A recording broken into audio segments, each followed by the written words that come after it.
অগ্নিসাক্ষী সাত পাকে বাঁধা ও সিঁদুরদান না হলে হিন্দু বিবাহ আইনে তা বিয়ে বলতে মান্যতা পাবে না। দেশের সর্বোচ্চ আদালত অন্তত এটাই মত পোষণ করেন।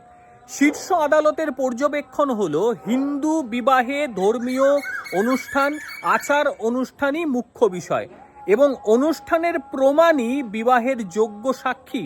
ম্যারেজ রেজিস্ট্রেশন সার্টিফিকেট যথেষ্ট নয়। হিন্দু বিবাহ আইনে 7 নম্বর ধারায় কথা উল্লেখ করে সুপ্রিম কোর্ট বলেছে, যতক্ষণ না পাত্রপাত্রী এ ধরনের সামাজিক অনুষ্ঠান করছে ততক্ষণ তাকে হিন্দু মতে বিয়ে বলা যাবে না।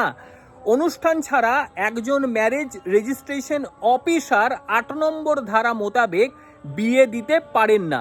রেজিস্ট্রেশন পর্ব তখনই সম্পূর্ণ বলে গণ্য হবে যতক্ষণ না ওই অফিসার বৈধ বিবাহ অনুষ্ঠান সম্পর্কে নিশ্চিত হবেন। আদালত আরও বলেছেন, বিয়ে কেবলমাত্র নাচ গানের অনুষ্ঠান নয়, কিংবা সিঁদুর পরালাম আর লোক খাওয়ালাম অথবা পণ কিংবা উপহার বিনিময়ের বিয়ে নয়।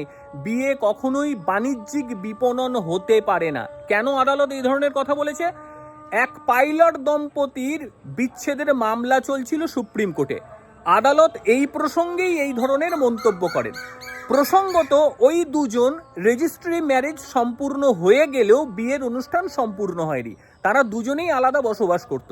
পরে যখন অনুষ্ঠানের আয়োজন করা হলো তখন ওই যুবতী পণের অভিযোগ দায়ের করে বসেন শ্বশুরবাড়ির বিরুদ্ধে।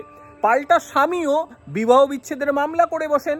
সুপ্রিম কোর্ট তাদের দুজনের আবেদনই খারিজ করে দিয়েছে এবং বলেছে এটা কোনো বিয়েই নয়।